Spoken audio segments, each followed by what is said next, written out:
Hello and welcome to today's City Club of Boise virtual conversation, Preserving Democracy Through Civil Discourse. I'm Jen Schneider, City Club of Boise board member and today's moderator.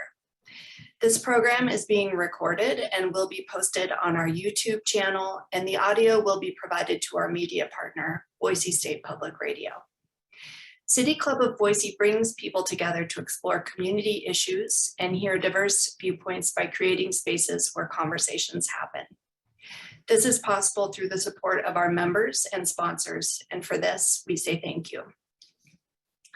Our premier sponsor is Northwest Nazarene University and the NNU College of Business.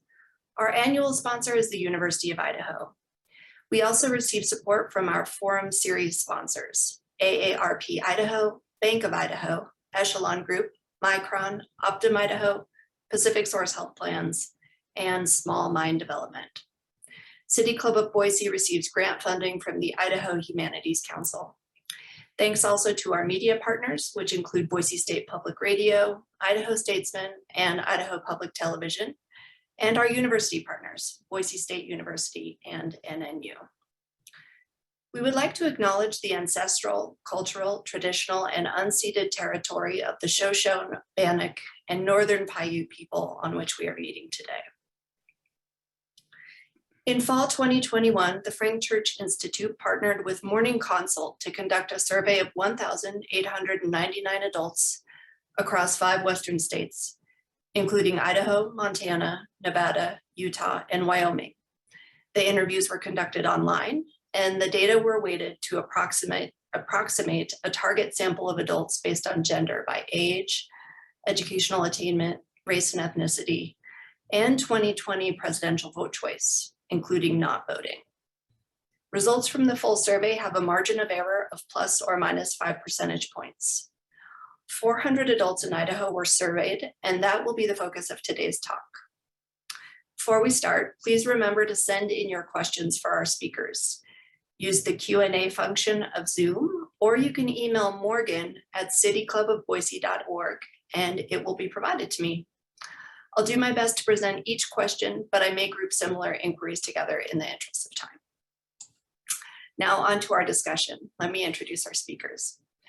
Rod Grammer is President and CEO of Idaho Business for Education. Rod is also a member of the Frank Church Institute Board of Directors and author of the book, Fighting the Odds, The Life of Senator Frank Church.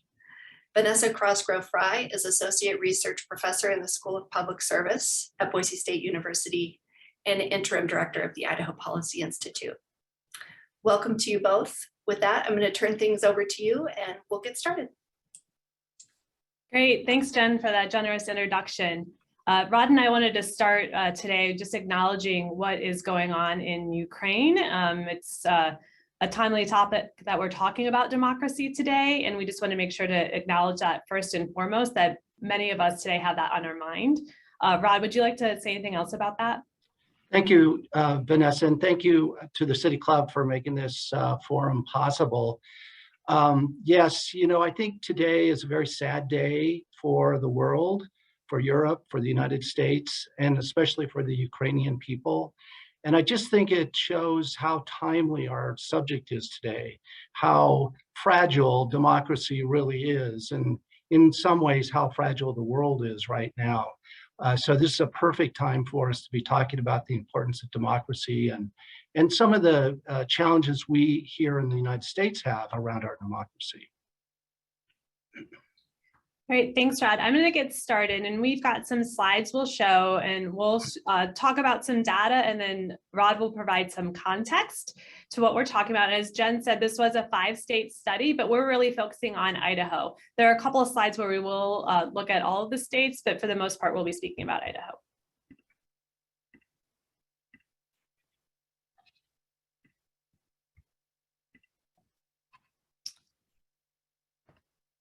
All right, and we're talking about the state of democracy.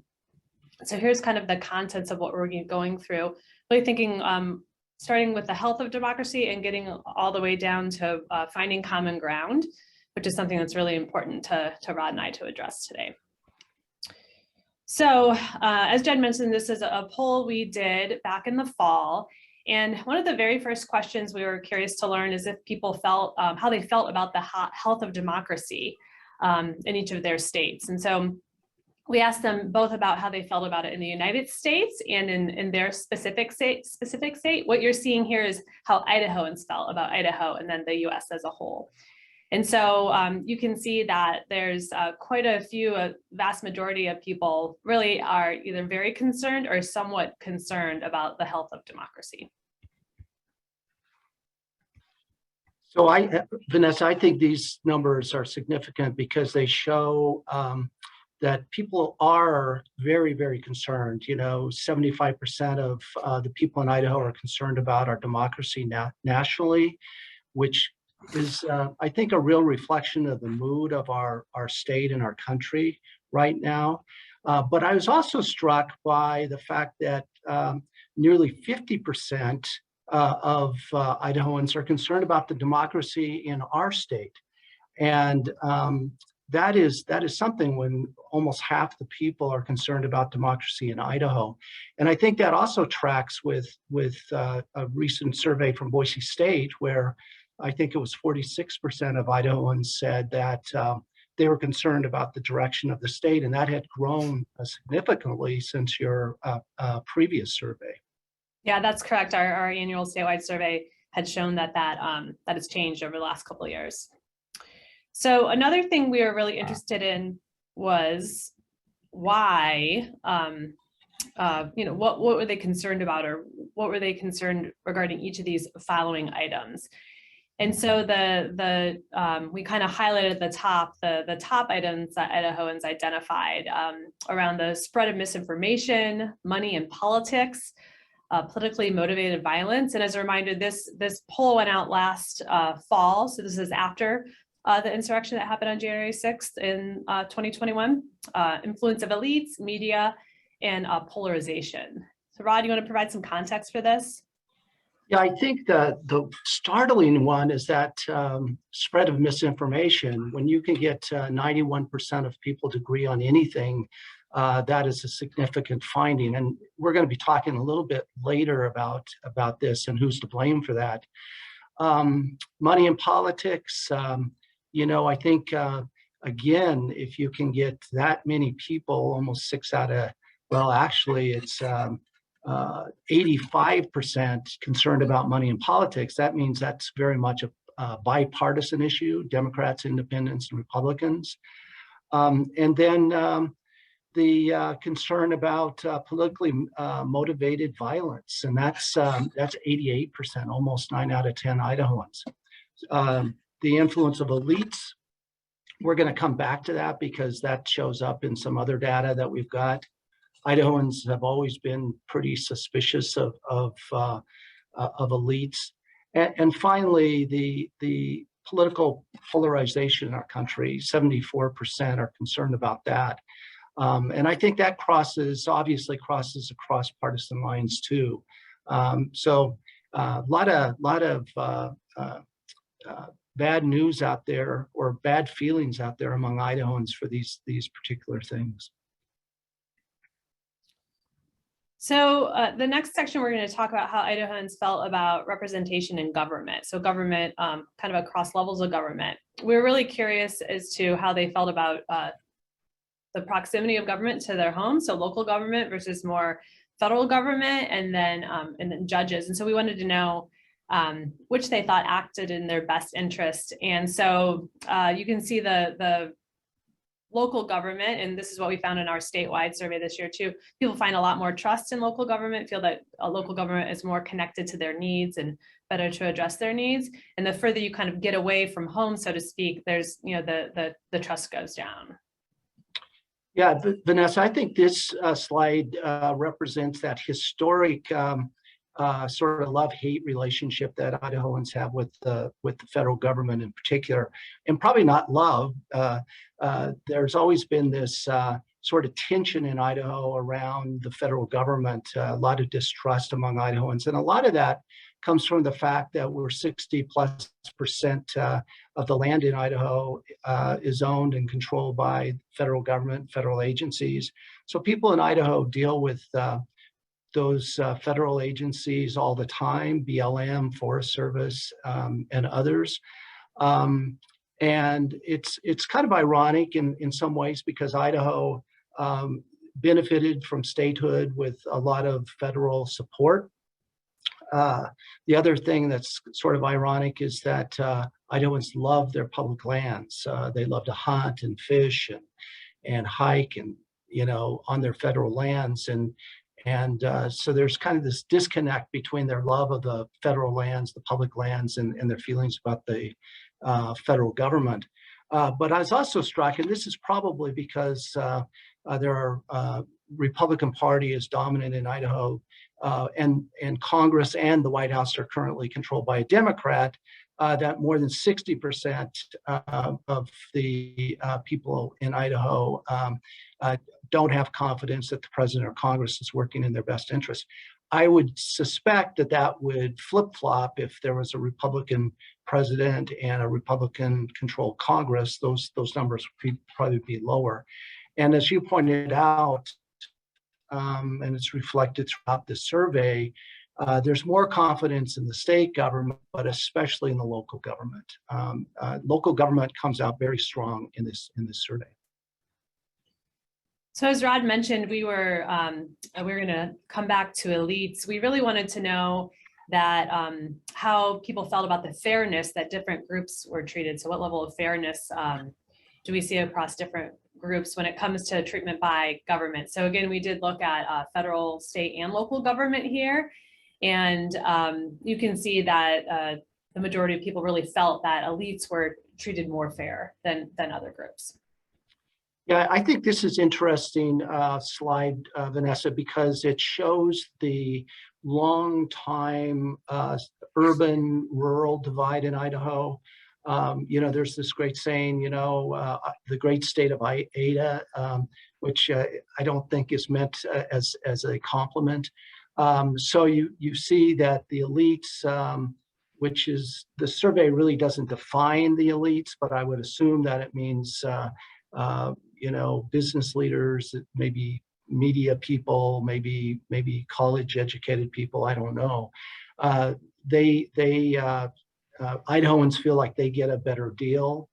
Obviously, they also think the people in the urban areas get a better deal. And then everyday people like them and people in rural areas don't get treated as fairly as these other folks.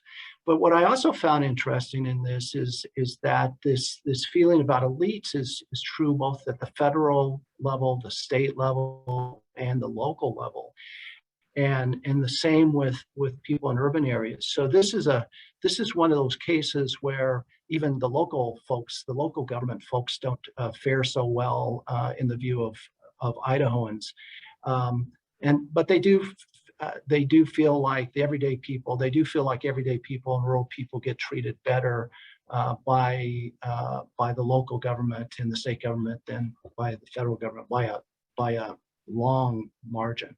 Yeah, and we kind of carried this a little further. This next question, we really were curious how connected or really disconnected people felt from different forms of government, or senators or Congress, and then their local, state, or the federal government. And so we asked the question, how often do they feel alienated from?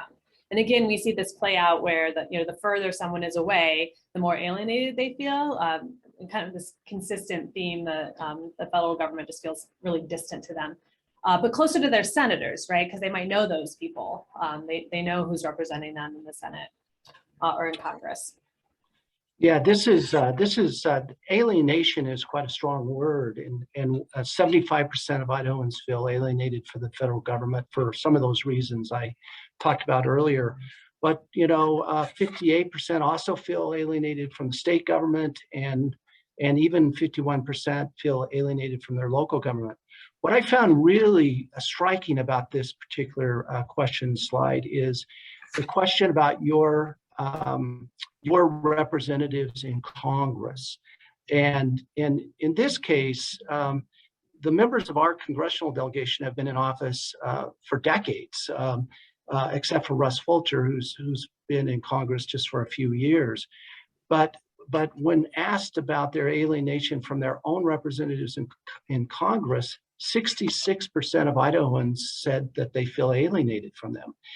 That is incredibly striking, since it is a full GOP delegation, and Senator Risch, Senator Crapo, and Congressman Simpson have been in Congress in Washington, again, literally for decades. So that was pretty striking to me.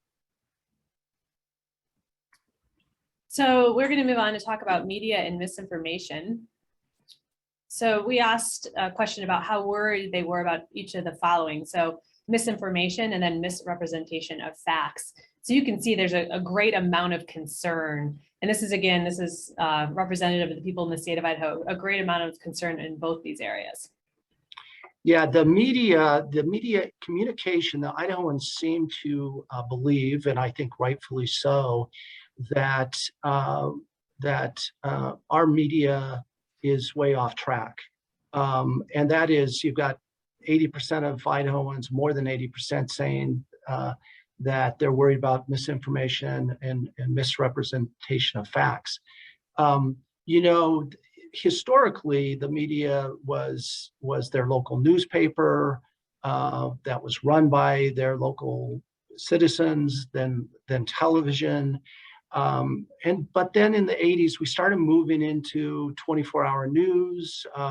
In the 90s, we started moving into internet news. In the 2000s, we started moving into things like Twitter and Instagram and others. So communication has diversified. The source of that communication has diversified. And the gatekeepers of that information have diversified. And you've got a situation where, not unlike the early days of the Republic, when the Democrat Republicans of Jefferson and the Federalists had their separate newspapers, today we have that version in Fox News, MSNBC, CNN, Newsmax, and then information on the internet or Twitter is not really vetted by anybody. It's sort of a free-for-all. And I think Idahoans are sensing that they're not quite sure, they don't have trust in information or facts. And this is extremely dangerous for our democracy, because when the founders created our country, they created the First Amendment, of course, that we all know. But freedom of the press, which back in those days, again, was the newspapers, is the only profession that is actually mentioned in the US Constitution, the press. And I think the founders really believed that democracy could not survive if people didn't have information, they didn't have information they could trust. So this is I think, a torpedo into our democracy, the lack of trust that people have in the information they're getting. Yeah, and when we think about the tenets of democracy, a free and open press not controlled by the politicals is one of the measures of strength, right? And so one of the things we asked people was regarding, when it came to that misinformation in the news, who did they actually believe was responsible for it? And so you can see that almost half of the respondents thought it was both liberal and conservative media that were responsible. And then you can see really the partisan divide was probably pulling the liberal media as being less trusting than the conservative media, because when you looked at the breakdown by party identification, the liberals weren't saying that they didn't trust their media, they were saying they didn't trust the conservative media. Yeah, and I think, Vanessa, this one is not surprising. Idaho is a conservative state, so clearly a quarter of folks blame the liberal media. That's not surprising, and they blame conservative media less. But it seems like there's close to some consensus, because almost 50% of Idahoans think both are sort of pox on both homes, or both the liberal media and the conservative media. And I think Idahoans sort of, in many ways, are very wise people, and they kind of see that it's the problem is with both those. And I personally believe, and there's no data in here to prove this, but I think the onset of 24-hour news and 24-hour news moving away from traditional journalism, where you've got these talking heads that are just basically spewing their opinions. I think that has caused this part of the recent distrust in the media. So another tenet of democracy is free and fair elections and the process of elections. And so we're going to dig into that next. We asked a question in general about the 2020 presidential election. And really, we're curious if people agreed or disagreed whether there was widespread fraud and the results were not decided fairly. And so what we're seeing here is almost 60% of respondents said, yes, indeed, there was widespread fraud and the results were not decided fairly. And then 28% saying that's not the case, but then 12 just weren't sure, 12% weren't sure. Yeah, and so this is a reflection in the information, right? It's the, you know what you only know what you know, and people who have been watching conservative media since November 2020 have heard that the election was stolen, and so that drumbeat, I think, has really caused this almost 6 out of 10 Idahoans to feel like the election had widespread fraud, and it has certainly undermined their confidence in democracy. That's for sure. Mm-hmm. We then specifically asked if they believe that Vice President Joe Biden legitimately defeated the incumbent President Donald Trump in that election. And so, was the election legitimate, essentially? So we did see 45% of people saying it was, and then 44% saying maybe not or definitely not, and then again 11% saying don't know or unsure. So this is sort of alarming and disconcerting, because the good news is more people, 45% think that Joe Biden did win the election, but 44% say maybe not, and 30% say definitely not. But when you add the 11% in there to those who don't think he won legitimately, you're north of 50%. And I heard a commentary about this just this week, which I hadn't thought of before, but this was the first election in American history where a huge swath of Americans do not believe that the person who won the election is the one who actually won the election. And this commentator made the point that even in 1861, as the southern states were seceding from the Union, the leaders and the people in the South didn't question whether Lincoln had won the election. They were upset that he did win the election, but they did not question that he did win the election. So this is the first election in history where a lot of people doubt that Biden actually won the election. I think part of it is this drumbeat that it was stolen, that it was rigged, that there was fraud, and you're seeing that play out in state houses across the country, including our own state house.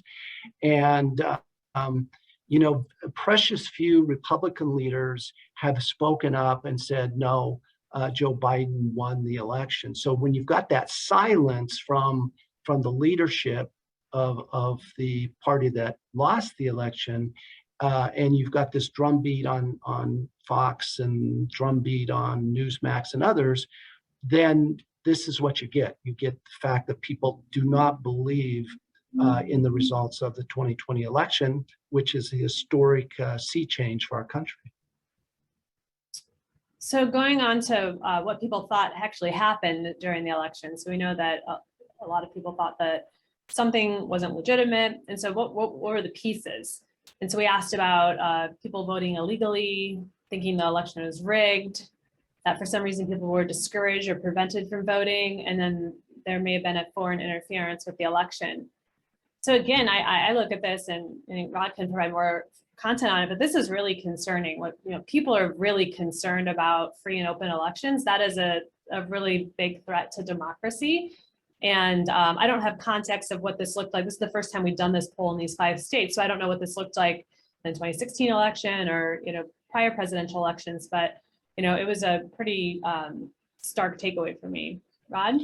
Well, I agree, Vanessa. This is, what the last few slides we've been going on is people don't trust the information that they're getting, and they don't trust who's winning elections.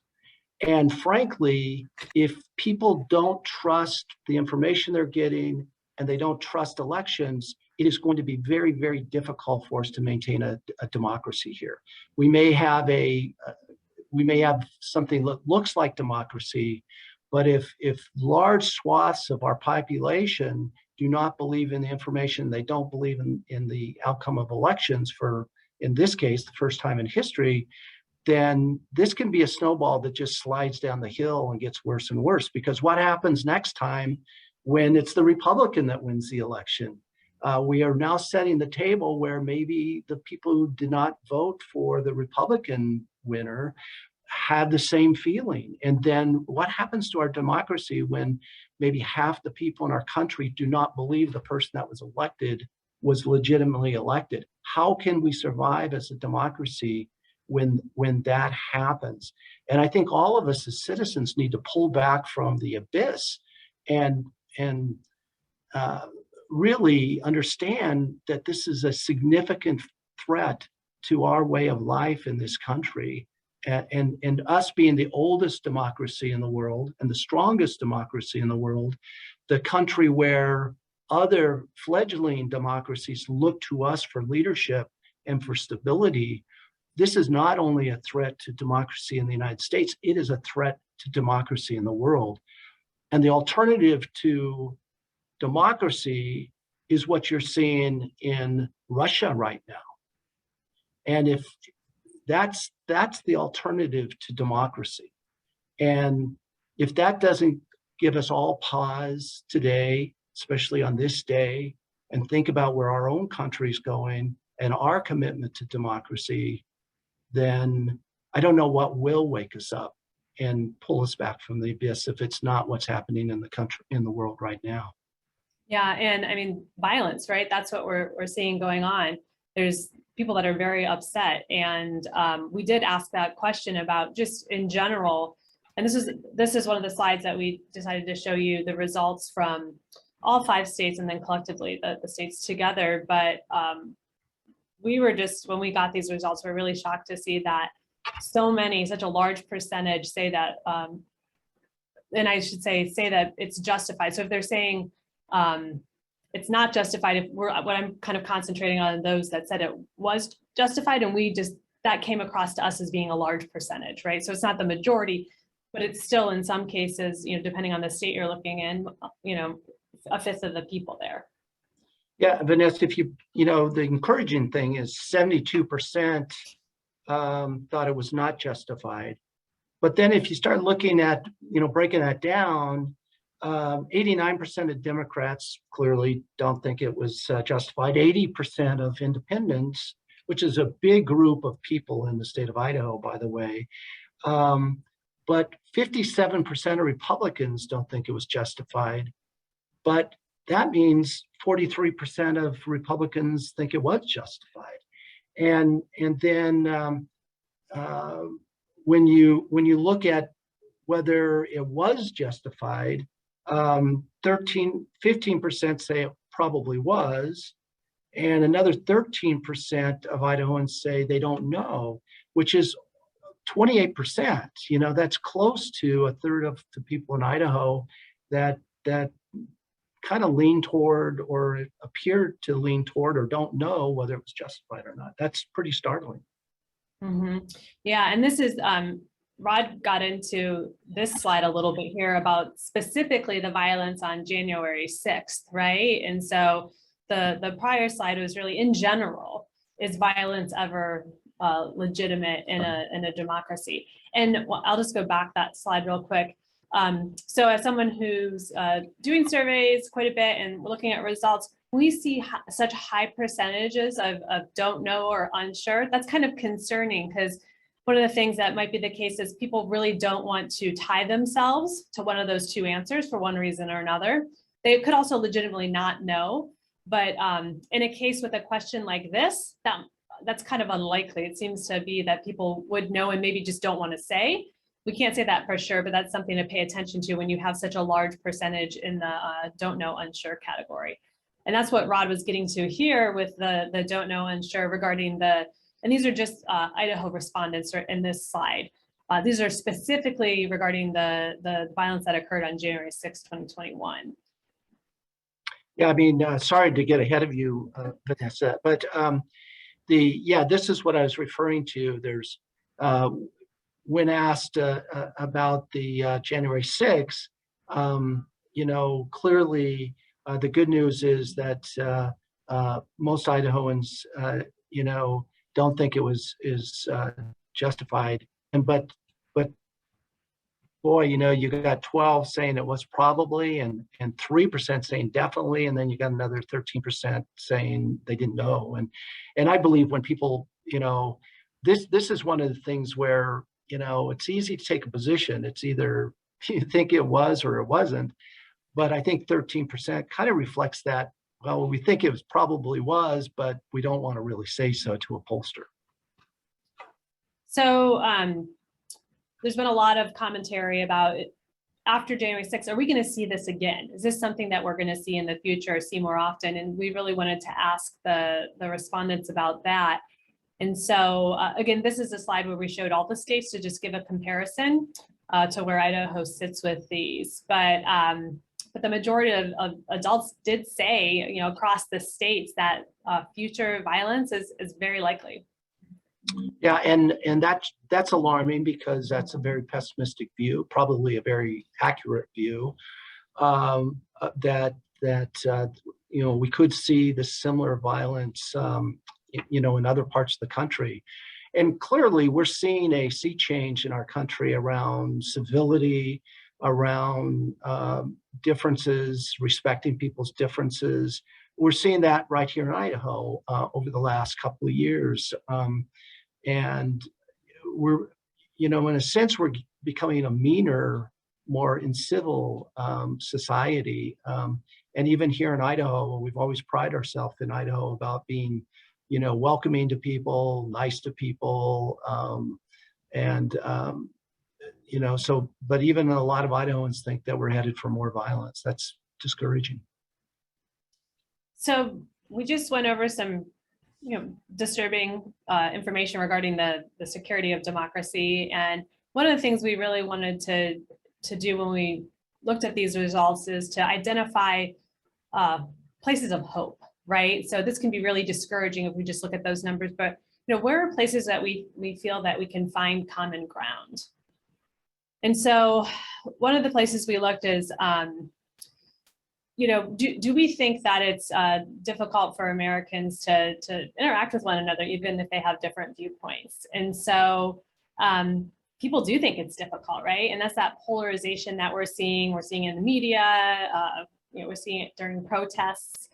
And so this particularly isn't, this isn't a place, but we can look and see, are there ways to make these conversations less difficult, right? And so there's efforts at Boise State trying to move that forward. The Frank Church Institute is trying to provide places to have a common place city club, right? How do we come together and have these civil discourses about these really challenging topics? And Vanessa, one of the reasons the Frank Church Institute wanted to do this survey is obviously to learn what people in the 5 Intermountain states are thinking, because oftentimes we're sort of the flyover states. Very few pollsters nationally ever come to our region and find out what we're thinking. So that's one of the reasons we wanted to do the survey. The other reason we wanted to do the survey is because we wanted to start a conversation around talking about our differences and seeing if we can bring civility back to our conversations, and also see if we can find some common ground. And I know we're going to talk about that, which is very encouraging. But I think we've all felt over the last few years around the dinner table, maybe around the Thanksgiving dinner table, maybe just with our friends, that, you know, talking about politics, talking about differences, the direction of the country has been a little uncomfortable for all of us. And I think that's reflected in this 80% number.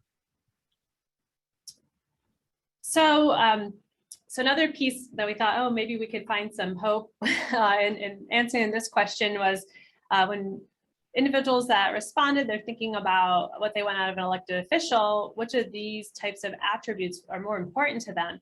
And the vast majority of people across party identities said that they want an elected official who's able to find common ground between political parties. Yeah, Vanessa, I find this is the best, most positive, most encouraging slide in the entire survey. You know, most people in Idaho want our elected officials to find common ground, find compromise, reach across the aisle, and solve the real problems that we as Idahoans face and we as Americans face. And this is one of those, the glass is half full, or in this case, 3/4 full, as opposed to, you know, the almost 33% that either don't know or they want their politicians to stand their ground. It's very encouraging that even despite all the mistrust of information, the distrust of elected officials, distrust of the election, 2020 election, Idahoans still believe that finding common ground is important. And I think that's a message that our elected officials should really take to the bank, so to speak, because I think Idahoans expect them to solve the problems that they face every day and not be driven so much by their private or personal ideology. Mm-hmm. So, you know, what can we do? One of the things we talked about is offering platforms for civil discourse. As an educator, I think about even if we're having a debate in a classroom, how can we do it in a civil way? And so we asked our respondents about strengthening democracy and gave them a list of options and asked, you know, what if any of these would help strengthen democracy in the US? And so, you know, we saw the last slide, that question about really wanting our politicians to come together and to be able to have discourse and come to an agreement. Here they're saying they want to hold them accountable too, right? So they, you know, the vast majority of respondents said we need to hold our politicians accountable for illegal or unethical behavior, and hold them accountable for promises they make on the campaign trail. So a lot of the options we gave really rose to putting things in the hands of the politicians to make change happen. Yeah, this is the second most encouraging slide, Vanessa. And the reason I think it's so encouraging is these are things we can actually do. We can, as citizens, we can hold our political leaders accountable for illegal and unethical behavior. We as citizens can also hold elected officials accountable for their campaign promises. We can actually, and in fact, we actually did a few years ago impose term limits on our state leaders. Of course, the legislature turned right around and repealed that, and there wasn't much fallback, by the way, when they just totally ignored the voters of Idaho. But you know, we could ask during the campaign. We got a great opportunity this election year because all 105 legislators, the governor, all the state elected officials are up for election. We can definitely find out what they think about term limits. And we can do something about money in politics. We citizens can act on that either by electing people who support more transparency in that, or by initiative. You know, this last one that I just want to comment on kind of disturbs me for some reasons, and that's because a free media is so important for democracy, just as the founders believed. And we're seeing today what happens when the state or the federal government or the central government starts controlling information. What we're reading about, hearing from our news outlets here in the United States and across the democracies of Western Europe is that Russia has invaded an innocent country. It is brutally taking over that country. But in Moscow and in Russia, what are the people hearing? They're hearing from state media that the Ukrainian people provoked this, that they're picking on Russian citizens, and that they started the war. And that is because the media in Russia is totally controlled by the state. So this idea that we should regulate the spread of misinformation in media, I understand people's frustration with that. But when you think about the First Amendment, how important that is to our democracy, to have almost half of Idahoans think that somebody should regulate that, I think is I think a little disturbing, because again, we cannot operate as a democracy without the free flow of information.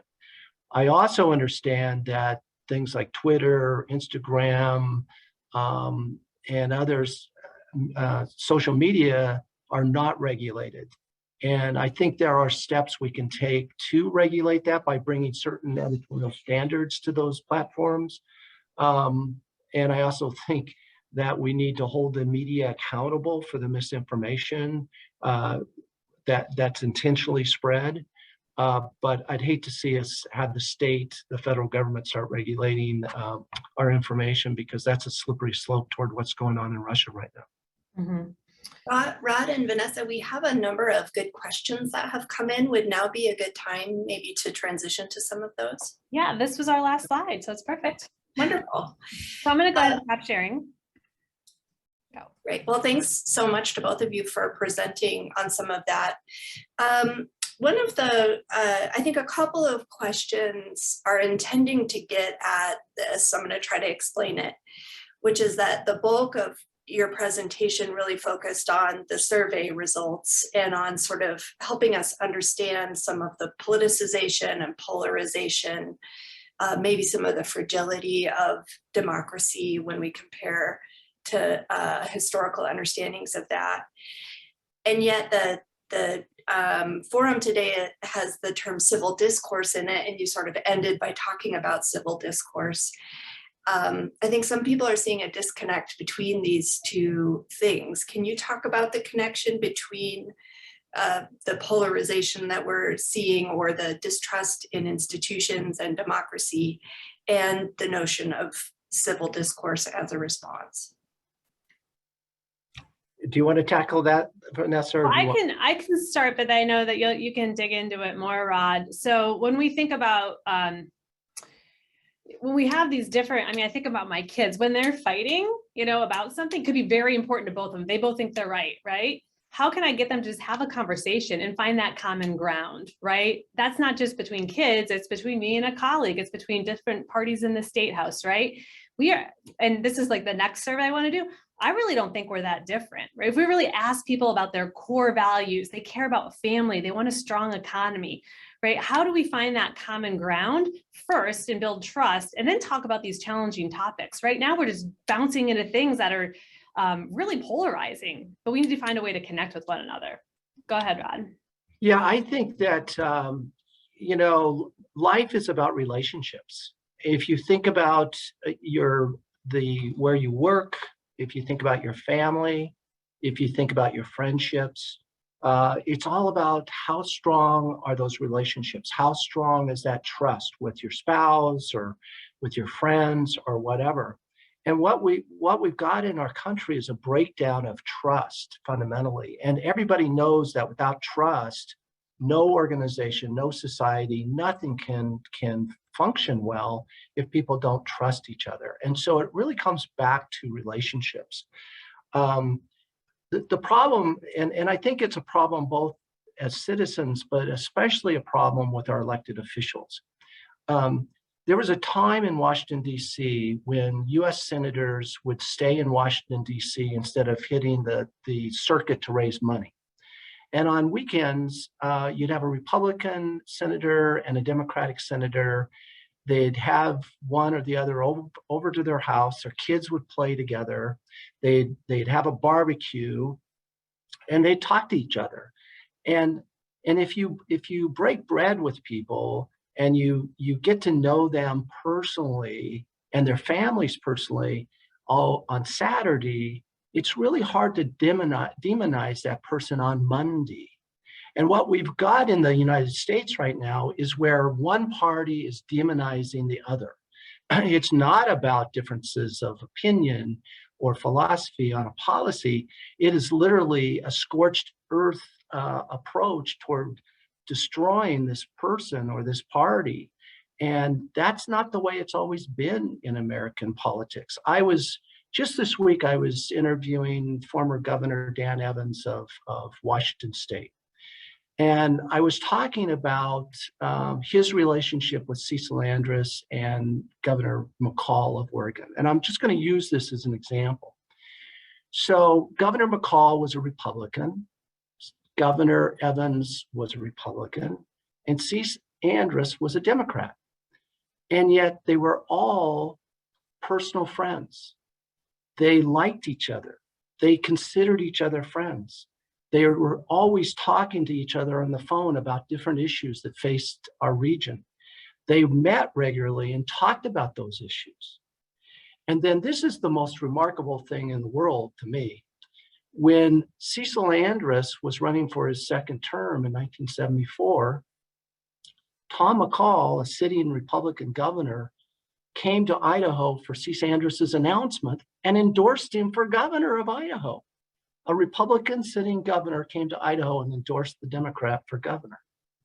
Then fast forward a few years before that, and Dan Evans at that point was running for the US Senate. And Cecil Andrus endorsed Dan Evans as a Republican senator for the state of Washington and said, if I were a resident of Washington, I'd vote for him. Then fast forward to 1986, and Dan Evans endorsed Cecil Andrus for re-election to his third term and may have helped him win the election because Andrus only won by a few thousand votes. So here you had these three people that epitomized that. And I asked Evans about that, and he said, it's because we had a relationship. We liked each other. We respected each other. And that's how politics used to be. You know, you'd fight it out. And then after you fought it out, you'd break bread together. And we've got to do that both with our elected officials and with ourselves as citizens. We've got to have that kind of respect. But it all comes back to strengthening the trust of these relationships. I think one of the challenges that folks watching are having here is it's being articulated one of two ways. One is that how can I build relationships with somebody who it seems like they're living in a totally different reality from me? Yes, we care about family. Yes, we care about the economy, but they believe the election was stolen and I do not, or they believe COVID is a threat and I do not. And on top of that, we just are having a harder time getting together because of the pandemic and physically being together and breaking bread. So I think people get frustrated about the recommendation to rebuild relationships when trust is so frayed and it's also hard to be together. I don't know if you have any comments on that, but I just wanted to relay that that's one of the concerns that's being communicated. Well, I understand that. I feel that myself. Sometimes you think, I can't believe that so-and-so voted for so-and-so, right? But what alternative do we have, right? Because we're more polarized now than any time since the Civil War. I mean, I can't remember a time in American history since the Civil War that we've been so polarized. And people are literally moving to states because they like the politics of that state, not because, for any other reason. But we don't have an alternative to finding common ground because the path we're on is dangerous. The path we're on is putting our country at risk. And so we have, as citizens, and I've been thinking a lot about this, the most important job we have is the title citizen. And we've got to, we Americans, we Idahoans have to start understanding that, you know, a democracy requires a citizenry that's informed on all the issues. It requires a citizen that sets the example for their elected officials, meaning that, you know, if Gandhi said, if we want, you know, be the change that you want, we've got to change as citizens. We've got to start listening to our people that have a different opinion. We've got to start finding common ground. I think we all want the same thing as Americans. We want our families, we want our kids to be successful, we want a good economy, we want a job, we want peace, we want to have a high quality of life. There's a lot of things we can find common ground on. Then we can kind of discuss how do we get to those things, but do it in a way that's respectful. And let's face it, you know, the 2020 election is over, right? Biden's the president. Those who voted for Hillary Clinton in 2016, where she won the majority of the vote, they had to accept that. Same thing when Al Gore set the example, right, for all the rest of us. You know, when he won the popular vote and Bush won the electoral vote with the Supreme Court's help, then those who voted for Gore had to accept that, and Gore set the pace for that by acknowledging that George Bush won the election. So I believe that starts with each of us as individuals, and it's hard because sometimes it's hard to respect the other side's point of view, but we've got to find common ground because we have no alternative as Americans if we want to have our democracy survive. Yeah, thank you, Rod. I just trying to communicate there's some cynicism about being able to move forward in a productive way down the civility path. I want to switch gears a little bit and ask this question, and Vanessa, maybe we can start with you, which is the survey results that you presented did not talk much about the rise of some of the political groups that we've seen recently and not so recently in Idaho. So on the far right, we might name the Idaho Freedom Foundation or the John Birch Society, and more recently, the center left and far left, we might have Idaho 97 or Reclaim Idaho, those kinds of Take Back Idaho, those kinds of groups. I wonder if you could talk about what you think of as the role of those groups and whether or not you might incorporate asking questions about them moving forward. That's a really good question, Jen. It's something we actually discussed when we were creating the survey instrument itself. Part of what was difficult is we were asking questions across 5 states. So to ask about specific organizations that might not exist in each of the states, that becomes challenging because we can't, you know, it's harder to tease out. But I mean, I think that is a question for the future. You know, how much do we want to dig in to where these differences are and how maybe different organizations are further pulling us apart? I come back to the common ground type of thing, like seek first to understand and then to be understood. If I disagree with someone, rather than thinking that they're wrong, why don't I think about wondering why, being more curious about like, well, why are we different, right? Where can we go there? I start thinking about all these polarizing groups that come up and, you know, one's here and one's there, and we're pulling each other further apart. Who's bringing us back together? And I don't know, Rod, if you want to speak about thinking of asking about specific organizations in the future, what your thoughts are on it. Yeah, I think so. And I think what you're seeing in Idaho, and I'll just use Idaho as an example because I'm closer to that, is that you've got a lot of groups that have been forming with a certain political agenda. And what you're seeing with Idaho 97 and Take Back Idaho and others is sort of a counter offensive on that.